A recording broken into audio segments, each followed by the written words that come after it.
St. Chronica High School was bustling that morning. Some students were busy reading in the library, others were playing games together, and there were even two first-year students running around trying to escape the wrath of their seniors after arriving late to school. In the library, two girls were chatting about someone who was engrossed in a light novel. The two first years who had been running around were eventually scolded by their seniors and punished with laps around the school. Meanwhile, Sana was walking through the hallway surrounded by a group of male students carrying the movies she had ordered. Kodaka was a transfer student at St. Chronica High School. After a month, he still hadn't made any friends. His unusual hair color led others to assume he was a delinquent, cruel, and rough. That day, Kodaka was quietly reading in the library. When he finished, he stood up, startling the other students around him. After returning the book to the shelf, he suddenly remembered that he had left his gym clothes behind, prompting him to rush back to his classroom. As he passed by two other students, they looked terrified and quickly ran off. It seemed like a common occurrence for Kodaka, and he could only sigh in response. When he arrived at his classroom door, he heard someone talking inside. Curious, Kodaka opened the door slightly to peek inside. It turned out to be Yozora, his classmate. As far as Kodaka knew, Yozora had never been seen talking or laughing with anyone. She always appeared gloomy, surrounded by an aura of sadness. Strangely enough, she wasn't holding a phone, so Kodaka was confused about who she was talking to. Yozora seemed to be chatting with someone invisible during the sunset, which oddly resembled a scene from the light novel Kodaka had just read. In that story, after discovering a mysterious girl's secret, the protagonist was drawn into a battle against supernatural beings and eventually fell in love with her. Kodaka opened the door and stepped inside, surprising Yozora. She immediately reverted to her usual quiet and distant demeanor. Seeing her return to silence, Kodaka thought she looked rather cute when she smiled. Curious, he asked if Yozora could see ghosts or something similar. Yozora flatly denied the existence of ghosts. Kodaka pointed out that he had just seen her talking to someone. Yozora nonchalantly explained that she had been talking to her air friend. Confused, Kodaka asked what she meant by that.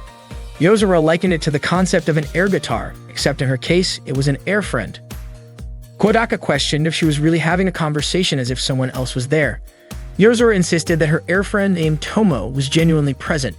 She went on to talk about their time in middle school and a trip to an amusement park, mentioning how even a handsome teacher had confessed his love to them. Skeptical, Kodaka asked how much of her story was actually true. Yozora admitted that the middle school part was real, leading Kodaka to conclude that everything else was pure fiction. He had thought the amusement park story was genuine. Yozora remarked that going to an amusement park alone wouldn't be any fun. Kodaka was puzzled. Listening to Yozora's bizarre story felt pointless, but at the same time he felt like he should do something for her. Kodaka said he was sure Yozora could make real friends if she just tried talking to people, not just her air friend, but actual friends. Yozora responded that if it were that easy, she would have done it already. Kodaka understood how she felt. He knew what it was like to be alone as a transfer student. He mentioned that he'd been at the school for a month now, so he didn't really count as the new kid anymore.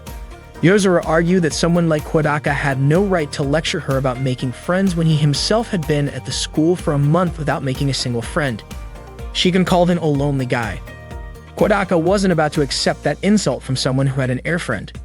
Yozora insisted that Kodaka should make fun of Tomo, claiming that Tomo was sweet, smart, athletic, popular, kind, a great conversationalist, a good listener, and someone who would never betray her. Even though Yozora recognized how strange it sounded, she admitted she had no idea how to make friends. Curious, she asked if Kodaka had any friends at his previous school. Kodaka explained that he used to have friends who promised to keep in touch by messaging him.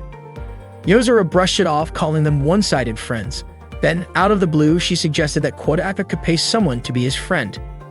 Kodaka dismissed the idea as ridiculous, but Yozora elaborated, saying he could pay 1,000 yen to have someone stick by his side at school for an entire week. Kodaka laughed and said it sounded more like a contract marriage, except in this case, it would be a contract friendship. Yozora seemed to like that term, but Kodaka insisted they should try to make friends in a more normal way. Yozora recalled seeing something similar in a drama, but admitted she didn't understand how friendships worked. Did a friendship instantly form as soon as both parties agreed and acknowledged each other, even if they had only just started talking? And if they stopped talking after that, did it mean they were no longer friends? Kodaka confessed that he didn't really understand either. Yozora clarified that it wasn't like she needed a friend right away, she just didn't like being dismissed as a gloomy loner with no friends. Kodaka thought she had a point. In modern times, not having friends was seen as a bad thing. Still, he personally didn't mind being alone. For Yozora, having even a fake friend at school would be comforting, but Kodaka still hoped to find real friends. He suggested they join a club together, but Yozora immediately refused. It was already June of their second year, meaning the club members had likely formed close bonds, and joining late as a new member would be awkward. She pointed out that if a new member joined only to make friends without contributing or having any useful skills, no one would want to hang out with them. Kodaka understood. Someone like that could easily disrupt the existing dynamics of the group. Suddenly, Yozora's mood shifted, and she became excited as she remembered a particular club. Without explaining further, she quickly said goodbye and left. A month earlier, Kodaka had been in a similar position to Yozora. He, too, had an imaginary friend. It was his first day at St. Chronica High School in the city of Tuya, and he had arrived late after getting on the wrong bus. By the time he finally reached the school, he was already bracing himself for trouble. He sprinted down the hall, trying to reach his classroom as fast as he could. At that moment, Ms. Asada was giving a lecture at the front of the class. Out of breath and flustered, Kodaka burst into the room and introduced himself to her. His ragged breathing and chaotic entrance made him seem rude to the other students. To make matters worse, his blonde hair only reinforced the assumption that he was a delinquent. As Kodaka looked around the classroom, he noticed that everyone seemed afraid of him. He quickly sat down at his desk, and when he opened his bag, he realized that he had forgotten his textbook. A female student immediately slid her textbook toward him.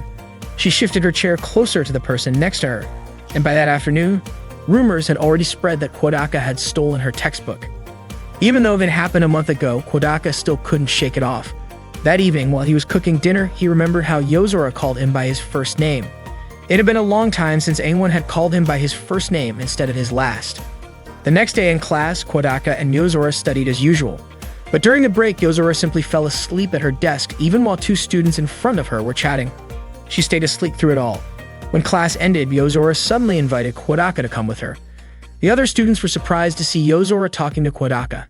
As he followed her, Kodaka wondered why she had suddenly invited him. Yozora explained that she had submitted a proposal to create a new club. Since she couldn't fit into any existing clubs, she decided to make her own. Kodaka agreed that starting a new club meant that the relationships within it would begin from scratch. The club Yozora created was the Neighbors Club. According to her, the club was formed under the guidance of God to foster friendships and strengthen the bonds between students through sincere devotion, adapting to any situation to build character. Kodaka asked if the teachers would really approve of such nonsense. Yozora confidently explained that since the school emphasized service and devotion, anything could be justified if it was claimed to be God's will. Kodaka then asked what kind of activities the Neighbors Club would have. Yozora replied that their main activity would be to find friends and avoid the pitying looks people gave to those who had to create imaginary friends. By doing this, they could eventually find people they could call real friends. Kodaka hadn't thought about it that deeply, but he supported her and congratulated her on the idea. Yozora, however, was surprised that Kodaka was talking like an outsider, considering he was already a member of the club. It turned out that Yozora had registered Kodaka as a member without asking him. She invited him to start their first club activity. They headed to the church lounge, a room Yozora had received permission to use from their faculty advisor. Kodaka asked if their advisor could teach them how to make friends. Yozora quickly dismissed the idea, saying that their advisor, Sister Maria, also didn't have any friends. Kodaka was confused as to why Yozora would choose her as their club advisor.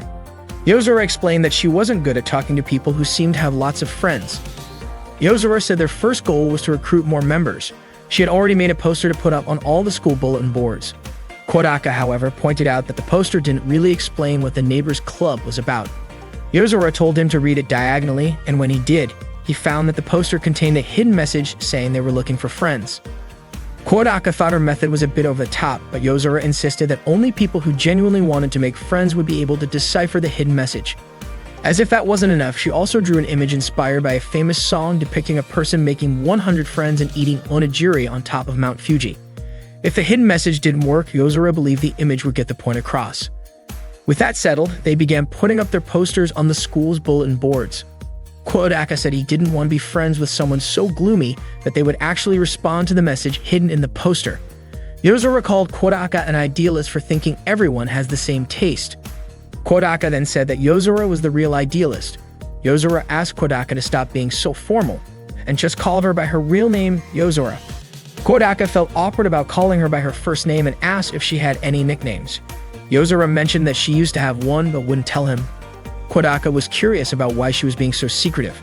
It turned out the nickname was only for her friends. Not long after, a girl became interested in the poster.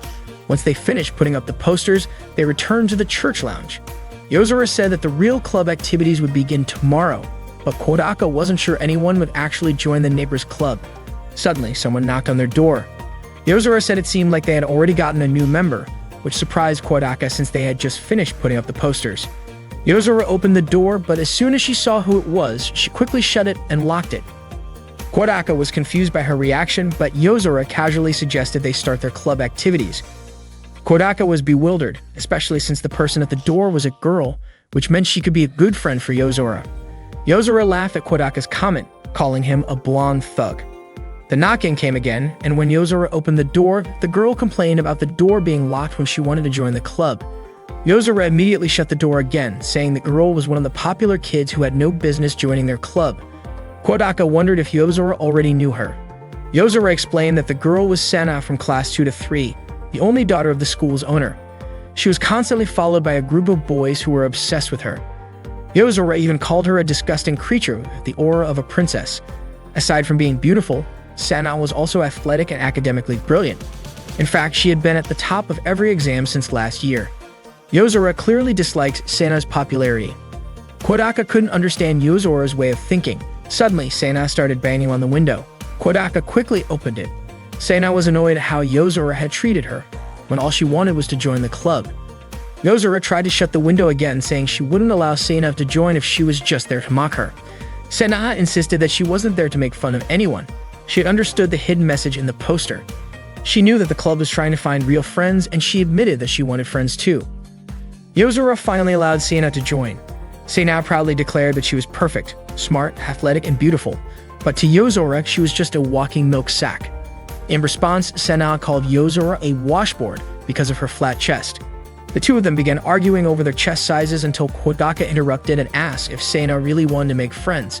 Sana confirmed that she did. Yozora pointed out that Sana was already surrounded by a bunch of boys. However, Sana dismissed them, saying she only saw them as doormats. What she really wanted were genuine friends, especially girls her age who could be her partners during cooking class or school trips. Other girls always told her to join the boys who hovered around her, which was why she was desperate to find real friends. Kodaka understood that when a girl is too pretty and popular, other girls tend to isolate her. Sana then told Kodaka to kneel down so she could step on him. Kodaka was baffled and asked why he should do that. Sana said that the boys in her class liked her, and she even suspected that maybe Kodaka wanted more than just friendship, calling him a pervert. Annoyed, Kodaka protested, saying he was not a pervert. Looking at the two of them, Kodaka commented that having the neighbors' club was a good thing since they could become friends. Upon hearing that, Yozora called Sana an object and said she would never consider her family, and Sana quickly fired back with the same sentiment. Kodaka was confused about how they could already be at each other's throats on the very first day of the neighbors' club. The two girls kept arguing, and eventually, Kodaka decided to leave the room. In his mind, he thought that the club's first official meeting with just the three of them seemed to go pretty well, all things considered. That day, Kodaka went to the neighbor's club room, where Sana was already there. Kodaka greeted her using her last name. Sana asked him to call her by her first name because she knew that Kodaka called Yozora by her first name. If he'd only used her last name, it would seem like he was closer to Yozora than to her. Kodaka complied and called her by her first name. Yozora arrived and announced that the neighbors' club activities would start that day. Kodaka asked what kind of activities she meant because, in his opinion, making friends wasn't as easy as it sounded. Yozora explained that to make friends, they needed a game. Kodaka thought that games were just for kids, but Yozora mentioned that there was a popular handheld console called the PSP. She said that the day before, when she went to a family restaurant alone, she saw 4 high school students playing a game called Monster Hunter on their PSPs. Kodaka explained that Monster Hunter was an action game where players hunt monsters in a fantasy world. Yozora added that players could cooperate with each other to hunt monsters, which she believed could strengthen their friendship since everyone had to work together. Plus, players could trade items, giving them plenty of chances to interact. Kodaka summarized it by saying that the more they practiced the game, the more items they got and the more friends they could make. When Sana tried to touch Yozora's PSP, Yozora quickly snatched it away. She declared that by Monday, all neighbors' club members had to bring their PSPs with Monster Hunter installed. On Monday, Yozora, Kodaka, and Sana gathered in the club room, each bringing their PSPs. Yozora asked if they knew how to play the game. Sana had spent some time playing and concluded that it was indeed a kid's game. Yozora then asked for Kodaka's rank. Kodaka said he was still at level 1 because he hadn't managed to defeat anything yet. Yozora proudly stated that she was at level 3, but Seina smugly revealed that she was already at level 6. Kodaka was surprised, saying that level 6 was the highest rank. Seina, feeling proud of herself, claimed that she must be naturally talented at games and called herself perfect. Curious, Kodaka asked how long Seina had actually been playing since she said it was only for a short time. Seina insisted that she hadn't played much, but Yozora immediately grabbed her PSP to check the play history. It turned out that Seina had been playing for 53 hours straight.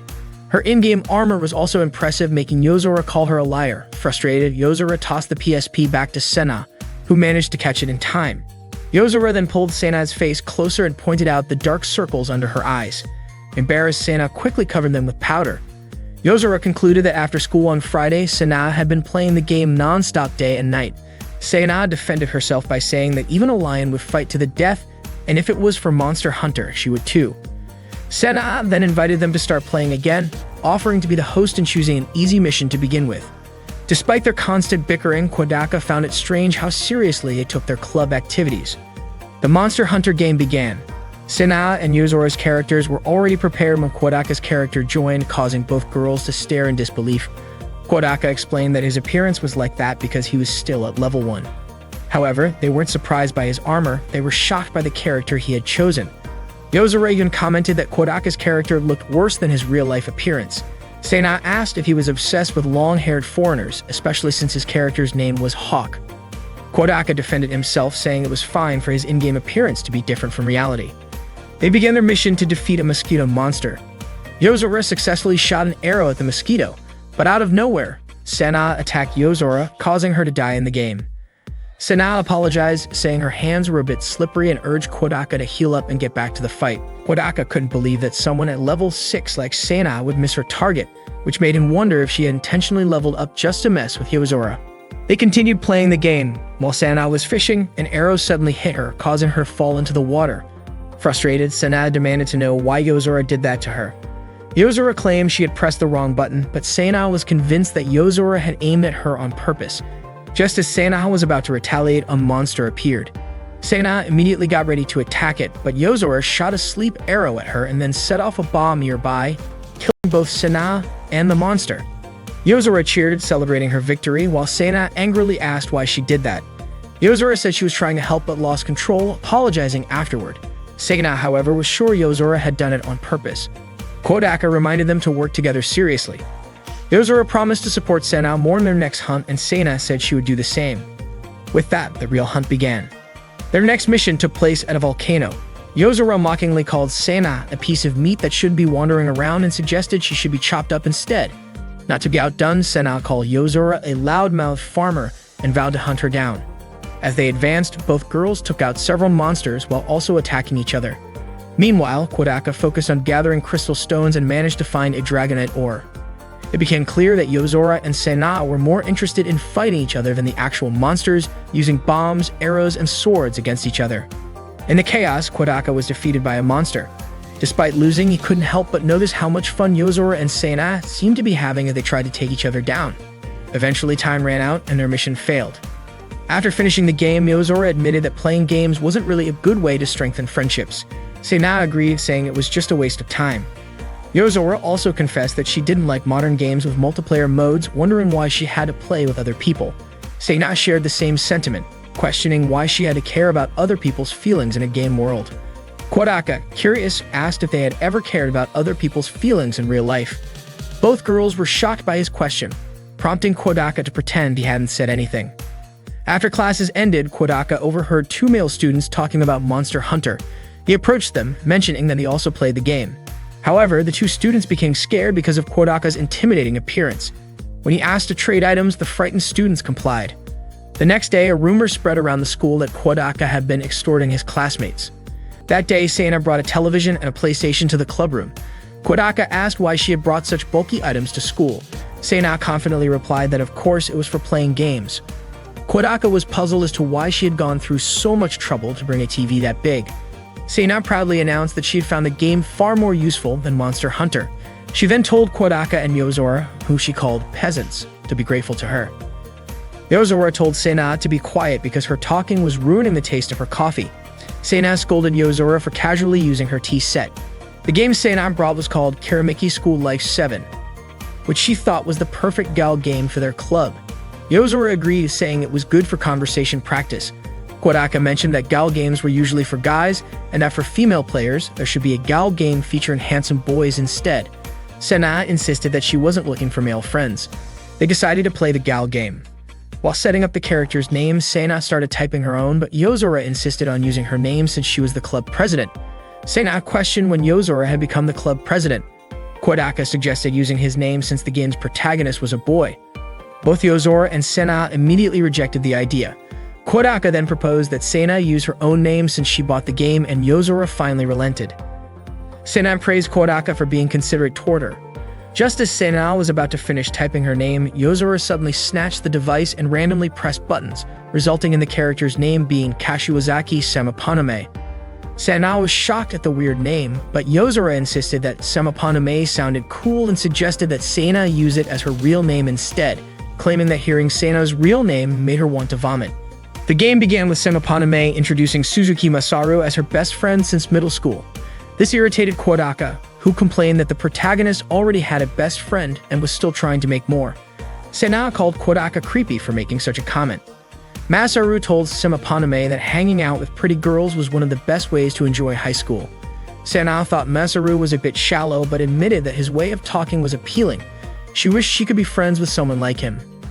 Then, Akari introduced herself as one of Semapaname's classmates. She was a bit nervous about starting high school but felt that the people around her seemed friendly. Akari asked Semapaname if they could be good friends. The game presented 3 choices. The first 2 involved greeting her back, while the third option was to rudely reject Akari and tell her to stay away. Without hesitation, both Sena and Yozora chose the third option in unison. Kodaka was bewildered by their decision, pointing out that it was obviously the wrong choice. Sena argued that any girl who talked to a guy she didn't know on the first day of school was suspicious. Yozora added that such girls probably said the same things to every boy they met. Kodaka disagreed, saying that Akari seemed like a nice person. Yozora retorted that those types of girls were the worst. On the surface, they acted sweet and innocent, but behind the scenes, they flirted with every guy in sight. Kodaka found it hard to believe that girls like that actually existed. Yozora insisted that according to the internet, all girls these days were like that. Sena clicked the third option, rejecting Akari.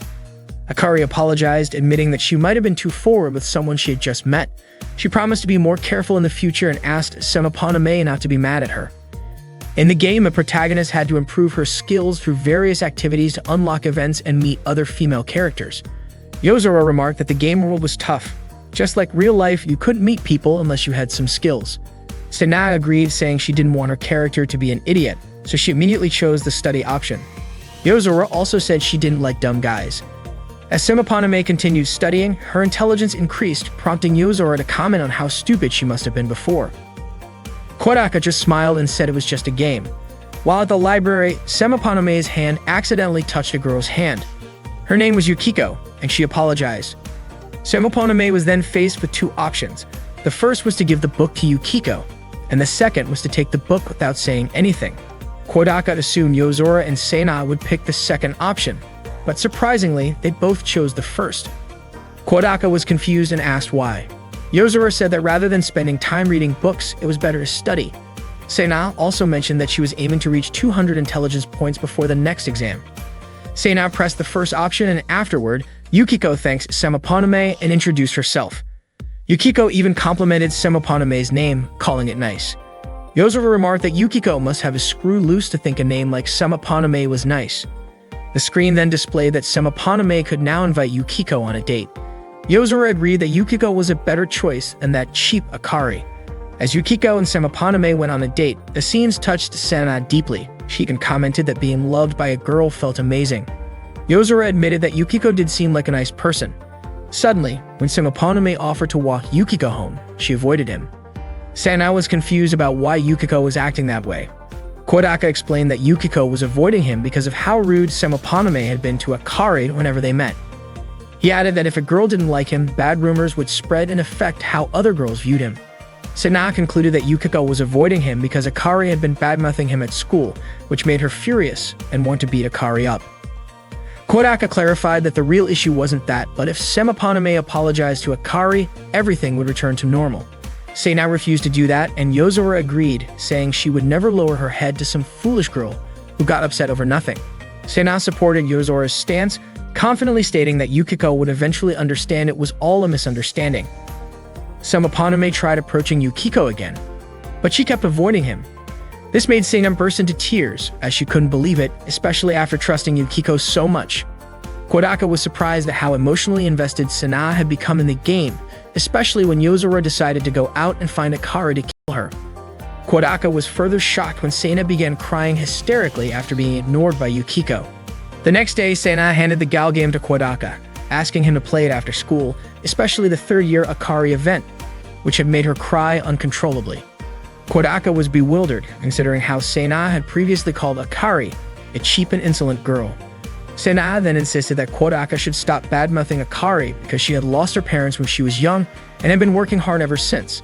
Despite her hardships, Akari filled the world with her smiles instead of hating it. Sena also urged Kodaka not to forget the story routes of Yukiko, Aino, Mio, Natsumi, Mizuki, and Karen because they were all wonderful girls. Kodaka was astonished to learn that Sena had completed all the routes right after school the previous day. She also demanded that Kodaka see all the endings, calling it a must because Karasuku was a masterpiece that everyone in the country had to play. According to her, it wasn't just a game, it was life. As soon as the bell rang, Sena hurried off to her class, but not before reminding Kodaka again to play the Gal game. The official note for the Neighbors Club was that Sena had successfully made friends with 7 two-dimensional girls. That day, Kodaka and Yozora went to the club room and found Sena completely focused on her laptop. Kodaka greeted Sena, but she didn't respond. Annoyed, Yozora immediately yanked out her earphone cable. A female voice echoed from the laptop, sounding like a woman moaning in pleasure. Without hesitation, Yozora pinned Sena down and pulled her backward. It turned out Sena was watching an adult video on her laptop. Irritated, Sena quickly closed her laptop, wondering why Yozora would do that to her. Yozora scolded her, asking why she was doing something so perverted in that sacred place. Sena protested, asking Yozora not to misunderstand her. She explained that it was Sacred Blackstar, a popular Bisuyo game, a fantasy adventure full of emotions and love. The scene she was watching was the aftermath of a trial where the god Barnaval was defeated, and Lucas, the main character, confessed his love to Cecilia, the heroine, in a pure and sincere way. So according to Sena, there was nothing dirty about the scene at all. Kodaka pointed out that playing a Roge in the club room was inappropriate. Sena claimed she didn't know. She explained that at first she was just looking for another interesting game after finishing Karasuku, and since this game was trending, she asked her male friends to find it for her, which they happily did. Yozora, however, still called Sena a pervert. Frustrated, Sena asked if Yozora even listened to her explanation, but Yozora simply labeled her as a lewd, succubus-like maniac, a cheap girl, a real-life Dutch wife, and even a walking porn film. Yozora also warned Sena to stay away from her and not to touch her. Sena, still angry, questioned why Yozora was insulting her just because she was playing a game. She admitted that some of the game's dialogue was a bit much, but on the other hand, it carried a deep theme about identity that could put regular literature to shame. To her, the game was a masterpiece. Yozora, unimpressed, accused Sena of still enjoying dirty scenes and demanded that Sena just admit she was a pervert. Sena refused to admit it, arguing that she only wanted to feel closer to Cecilia, the female character in the game, and that her feelings for Cecilia were completely pure. She even urged Yozora to watch the scene herself to prove that it wasn't dirty. Sena claimed that Yozora simply couldn't see the scene as art without letting her dirty mind interfere. Challenging Sena, Yozora told her to read the scene out loud. If it was truly art, there should be no problem. Though embarrassed, Sena agreed but said reading a masterpiece aloud in front of others felt a bit humiliating. In response, Yozora offered to read a passage from her own novel aloud so Sena could hear it, but she doubted the game was art, calling it nothing more than a 10,000 yen Dutch wife simulator.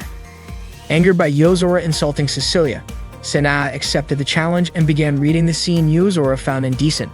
Blushing, she awkwardly read the part where Cecilia begged Lucas to pierce her with his sacred sword. Yozora demanded she read louder. Sena continued, trembling as she recited Cecilia's desperate pleas for Lucas to thrust his black, glowing sacred sword into her non-Barnaval. Sana's voice shook as she imitated Lucas, asking if Cecilia truly wanted his sacred sword, even calling her a so. Sana kept going, mimicking Cecilia's pleas for Lucas to thrust the sword into her womanhood. But when she reached the part where Lucas asked Cecilia to say the sword's true name, she refused to continue. Yozora, leaning in, whispered for her to keep reading, but Sana couldn't bring herself to do it. Overwhelmed, she ran out of the room, calling Yozora an idiot. After Sana left, Kodaka turned to Yozora, asking if she had gone too far. Yozora casually admitted that she had recorded Sana's voice while she was reading the game's dialogue and even planned to upload it online. Kodaka called Yozora heartless, but it turned out she was just joking. Yozora opened an art book and started reading because she had promised to read the artwork out loud. She read a quote from the book that said, "In the sorrow tainted by heavy and cold snowfall that day, in the sorrow tainted by the fiercely blowing wind that day." Hearing that quote, Kodaka immediately recognized it as the work of Nakahara Chuya, a Japanese poet from the Showa era. That afternoon, when Kodaka returned home, his younger sister, Kobato, told him that she had been waiting for him to bring her an offering. Kodaka understood that Kobato was hungry. She claimed that Kobato was just an alias and her real name was Rises V. Felicity Sumeragi, the ancestor of the Children of the Night. She said she was thirsty for blood and that if her offering did not arrive soon, disaster would befall her. Kodaka assured her that he was cooking for her. Not long after, the food was ready and Kodaka poured her a glass of tomato juice. Kobato immediately drank it, calling it refreshing blood. While they ate together, Kodaka reminded Kobato not to leave any onions on her plate and even fed her the onions himself. Kobato asked why her offerings had been arriving late recently. Kodaka explained that he couldn't come home early because of the club. She then asked which was more important, her, the club, or himself. Kodaka jokingly answered that the club was more important and asked if she would be willing to cook dinner for him. Kobato reminded him that their tomato juice supply was running low and Kodaka promised to buy more tomorrow. For the past year, Kobato had been obsessed with the anime Kuroge no Necromancer and had fully embraced one of the characters from that world. Their father had bought the house they currently lived in when Kodaka was born, but the family moved away 10 years ago because of his work. When their father was reassigned to work in America, Kodaka and Kobato decided to stay in Japan and move back into the house, although Kodaka couldn't remember much about his early years there. Kodaka took on the responsibilities of cooking meals and preparing the bath. The next day, in the neighbor's club room, Kodaka found himself thinking about how important the club was. With Yozora absent, Sana could play the Eroge Sacred Black Star in peace. Kodaka mentioned that Yozora had gone to buy a book that day. In the game Sana was playing, the characters were getting ready to go swimming. Curious, Sana asked if Kodaka could swim. Kodaka said he was decent at it, so Sana requested that he teach her because she had never learned how to swim. Kodaka agreed but wondered why she suddenly wanted to learn. It turned out that Natsume, a character in her Eroge, had invited her to go swimming at the beach. Sana then invited Kodaka to go to Ryu Land with her next Sunday, and he agreed. She made him promise not to tell Yozora that she couldn't swim. The following day, Sana didn't come to the club room because she was out shopping for a swimsuit. Yozora remarked that the club felt quieter without her around. Kodaka asked how the book Yozora had bought was, and she said it was good. When Sunday arrived, Kodaka met up with Sana at the bus stop. They got on the bus and headed to Ryu Land. Once they arrived, they quickly changed into their swimsuits. Kodaka couldn't help but be captivated by Sana's chest. He even felt awkward watching her back as she stepped into the pool. First, Kodaka told Sana to try opening her eyes underwater, which she managed to do perfectly. Next, he taught her how to kick properly. Holding her hands, Kodaka guided her legs as they moved through the water. After that, he showed her how to move her arms. Once the basics were covered, they swam together from one end of the pool to the other. To Sana's surprise, swimming wasn't as difficult as she had imagined. After their swimming lesson, they sat down to eat together. Sana proudly said she could already swim faster than she expected, so she'd be ready anytime Natsume wanted to challenge her. Kodaka, however, casually remarked that Natsume would probably never show up. The pool was spacious, and there weren't many visitors, but unfortunately, it would be closing soon. Sana mentioned that the mayor had told her father that Ryu Land would only remain open for a few more years. Remembering that Sana's father was the owner of their school, Kodaka realized he had yet to meet him and decided he should stop by to say hello. Hearing this, Sana was surprised and immediately asked why Kodaka wanted to meet her father. She can speculate that he might want to ask her dad for permission to date her or something along those lines. Kodaka, confused by her assumptions, explained that her father and his dad were old friends and he just wanted to thank him for helping him get into Street Chronica Academy. Sena pouted, saying that if Kodaka had told her from the beginning, there wouldn't have been any misunderstanding. Kodaka responded that the misunderstanding was entirely on her. Sena was annoyed that Kodaka would talk back to her like that. Suddenly, Kodaka mentioned meat, which immediately caught Sena's attention because Yozora often called her by that nickname. Kodaka clarified that he was only talking about a piece of meat in his yakisoba that was too tough to chew.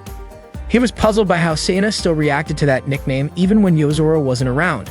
Sena, irritated, complained about how that witch Yozora had given her such a weird nickname.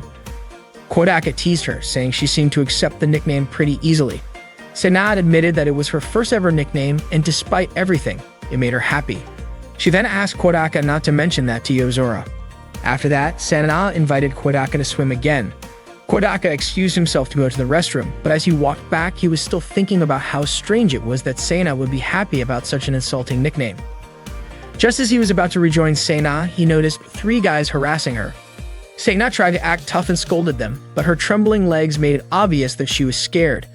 Despite that, she refused to admit she was frightened and kept ranting at them. Kodaka called out to her and approached. He firmly told the 3 guys that he was with Sena. Upon hearing that, the trio immediately backed off. However, before they could leave, Sena suddenly demanded that they kneel and apologize for insulting her. She even threw some harsh words at them. One of the guys lost his temper and tried to hit her, but Kodaka swiftly intercepted him. Kodaka calmly told them that violence wasn't the answer.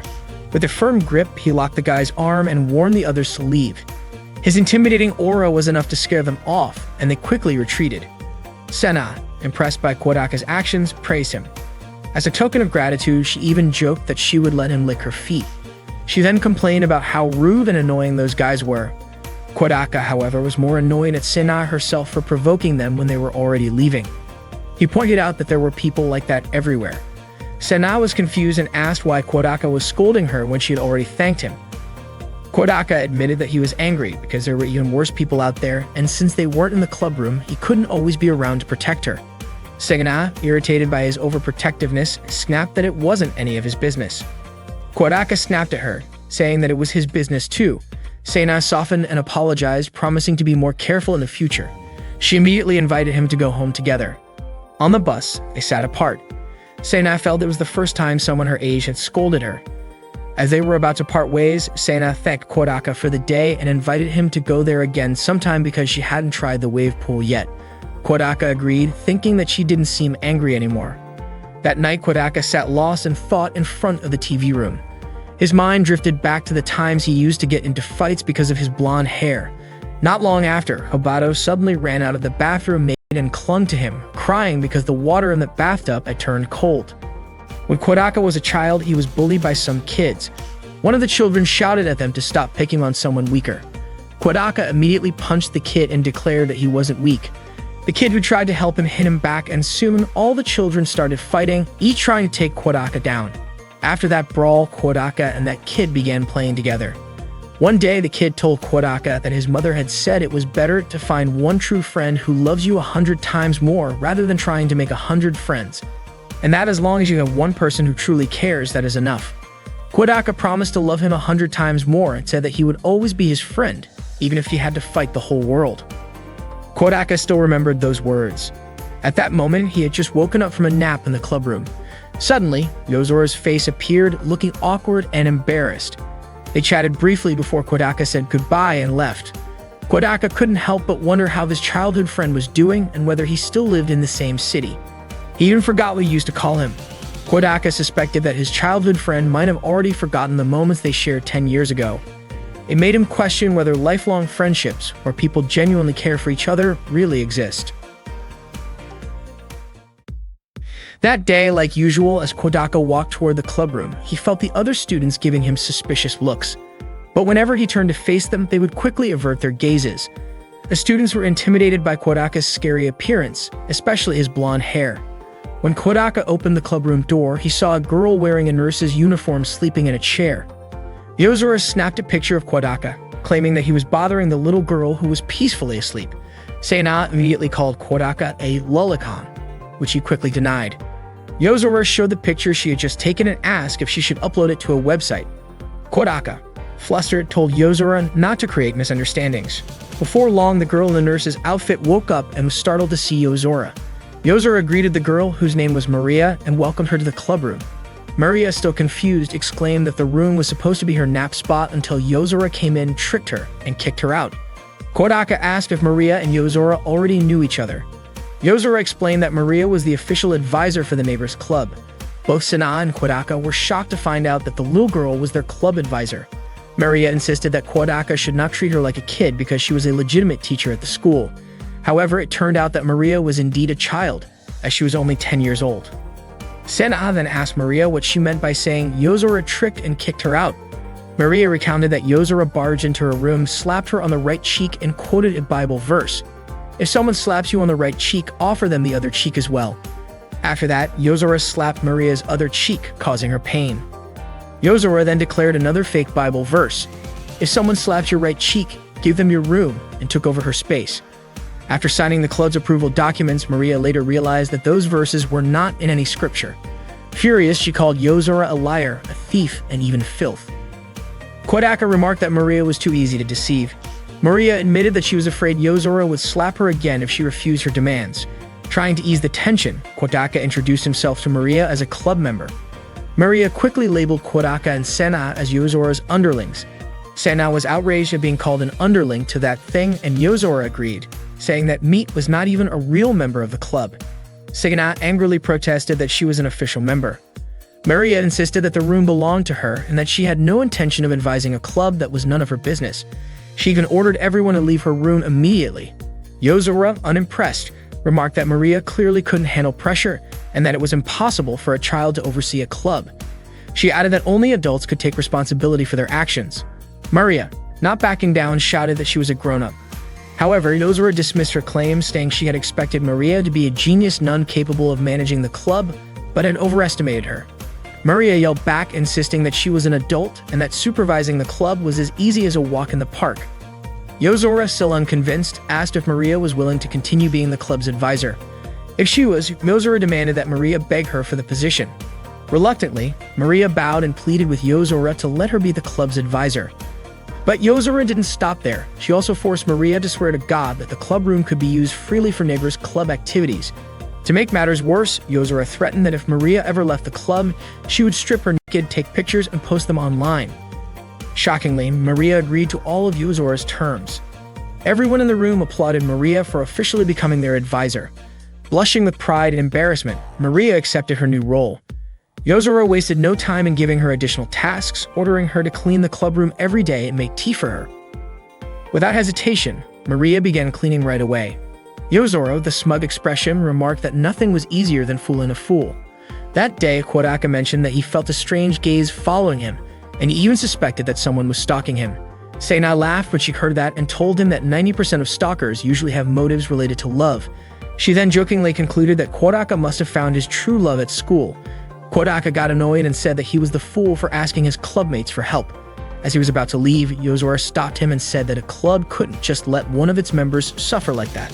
She also promised to help him catch the stalker. The next morning, Kodaka walked to school with Yozora and Sena. Yozora admitted that there were indeed a lot of strange stares around them, and Sena agreed. However, that wasn't what Kodaka meant. This time, it wasn't some mysterious figure lurking in the shadows. Everyone passing by was openly staring at the three of them. The other students even thought that Kodaka was forcing two beautiful girls to serve him. When Kodaka tried to say something, the students ran away in fear because of his rough and intimidating face. It was the first time Yozora and Sena had seen the students react to him like he was a real delinquent. As they walked down the classroom hallway, Kodaka couldn't understand why everyone thought he was the bad guy when it was Yozora and Sena who kept following him. A female student had been trailing behind him for a while, and Kodaka eventually noticed and confronted her. The student tried to give him something, thinking that he was going to extort her.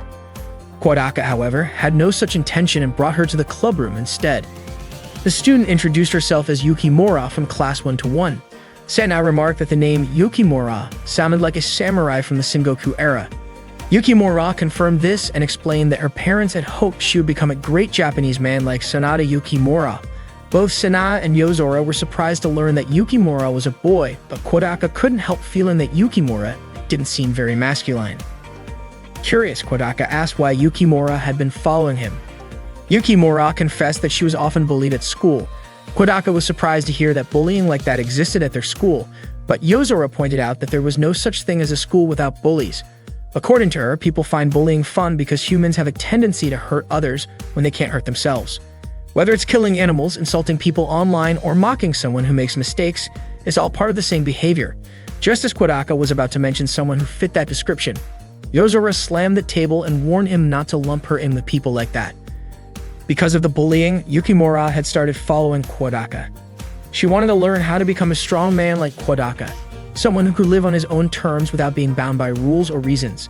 In her eyes, Kodaka was honest and open, followed his own path, eliminated anyone who stood in his way, was surrounded by women, faced gods without fear, and held everything in heaven and earth under his control. Kodaka, however, objected to Yukimura's view of him.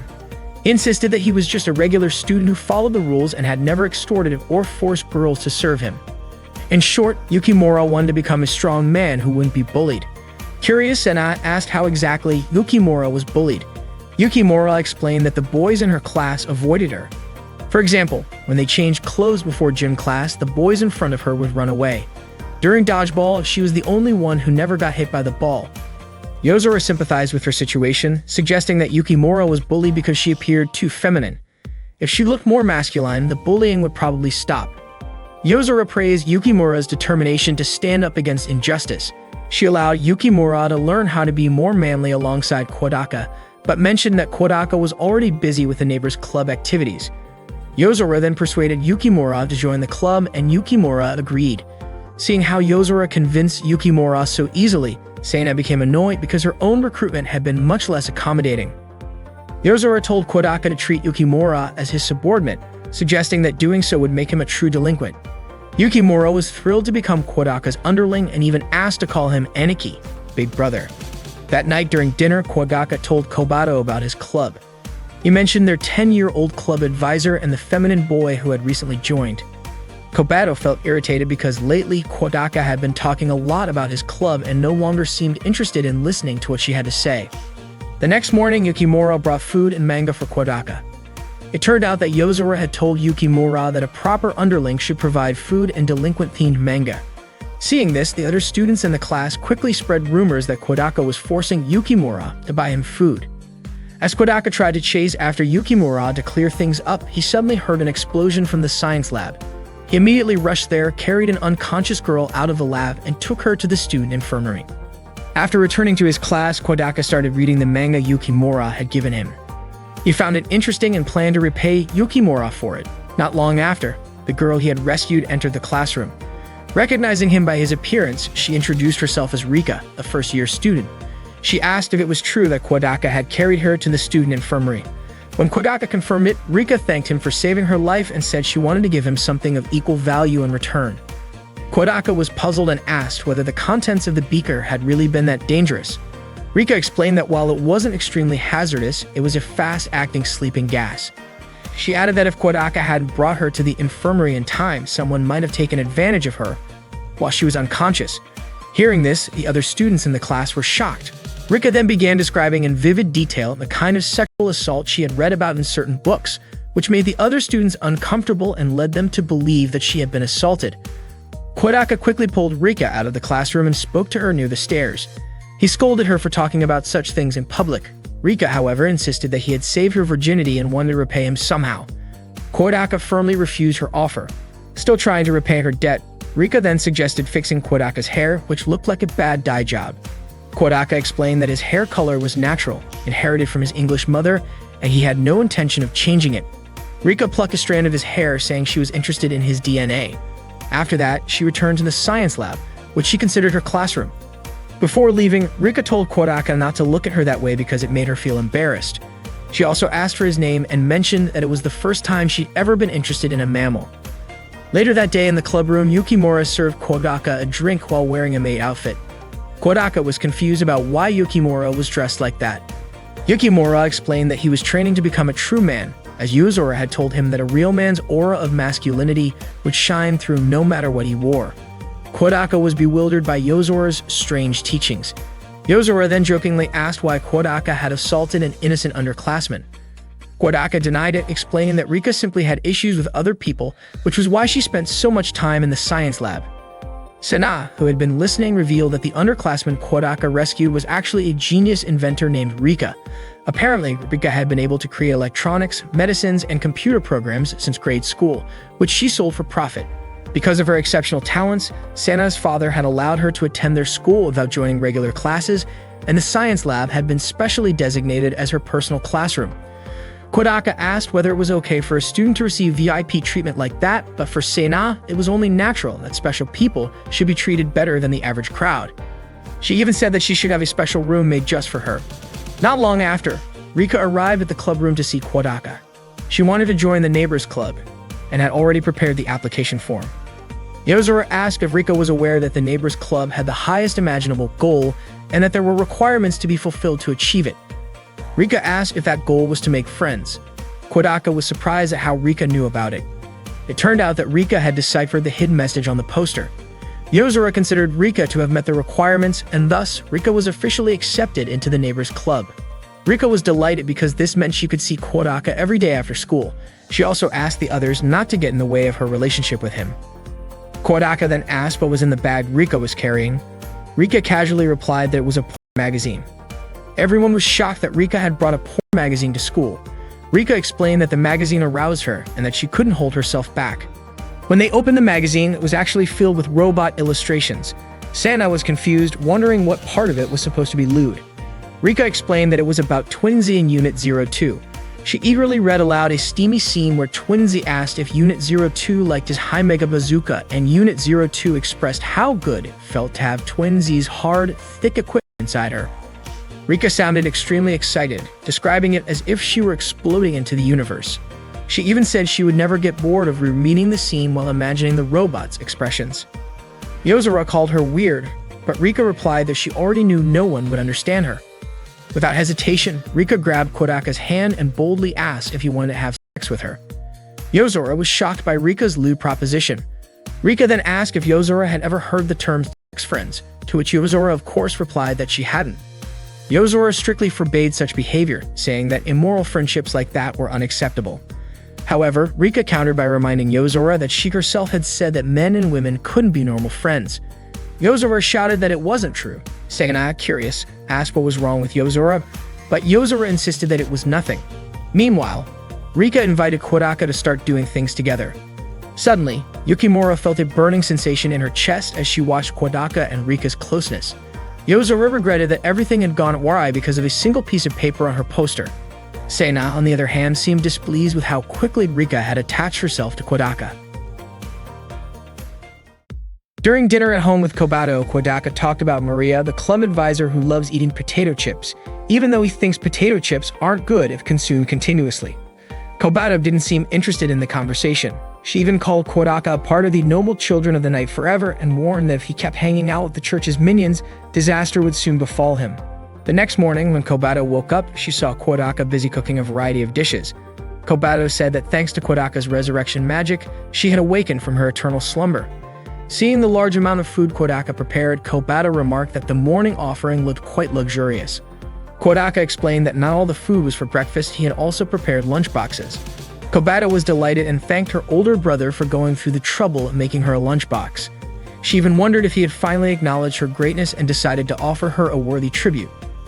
Kodaka mentioned that he also made a lunchbox for Maria, who eats unhealthy food just like he had told her the night before. He said Kobato could take some too, but Kobato was annoyed that her offering seemed less important than Maria's. That day, Kodaka went to the club room to meet Maria. Maria was surprised since it was unusual for Kodaka to arrive so early.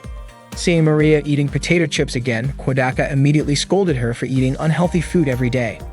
Maria complained that the food prepared by the nuns tasted bad, and Kobato had even filled it covered with potato chips, which she earned by following Yozora's orders. Kodaka handed her the lunchbox he had made. When Maria opened it, she asked if Kodaka had really made it himself. Instead of thanking him, she accused him of wanting something in return, perhaps a good reputation or power. Kodaka denied having any ulterior motives and even promised to make her another one tomorrow. Maria was delighted and called Kodaka a good person, even referring to him as a servant of God. Kodaka mentioned that Maria reminded him of his little sister when she was younger. Maria was surprised to learn that Kodaka had a younger sister, which explained why he felt like an older brother to her. As Kodaka prepared to return to class, he reminded Maria to stop eating so many potato chips.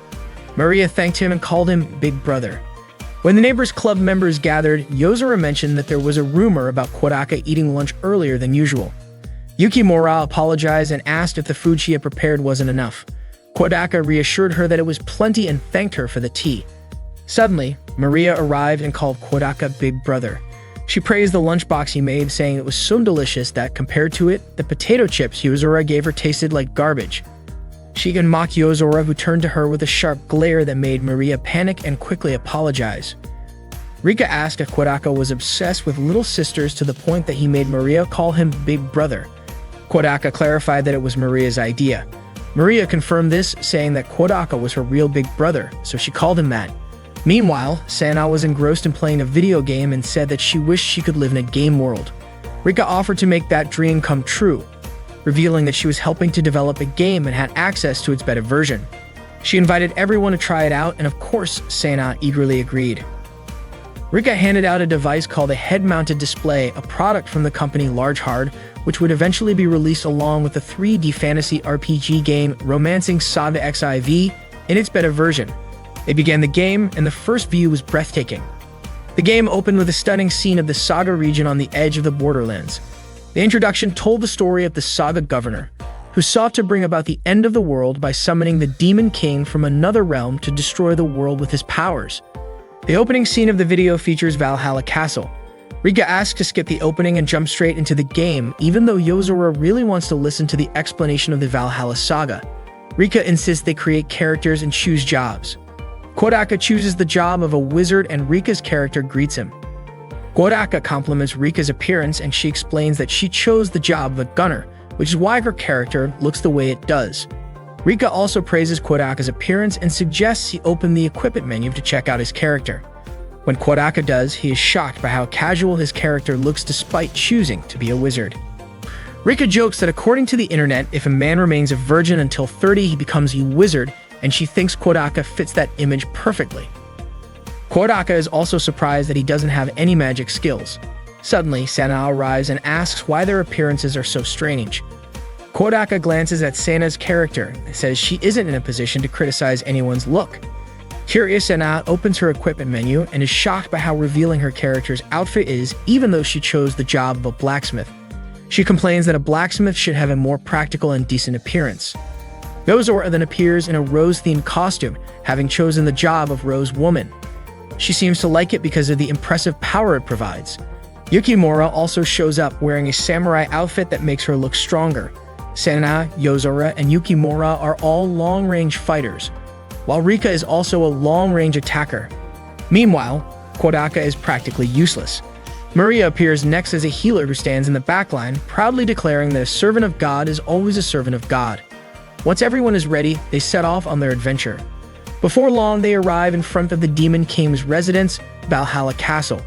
Rika mentions that in offline mode, the Demon King is defeated during the tutorial.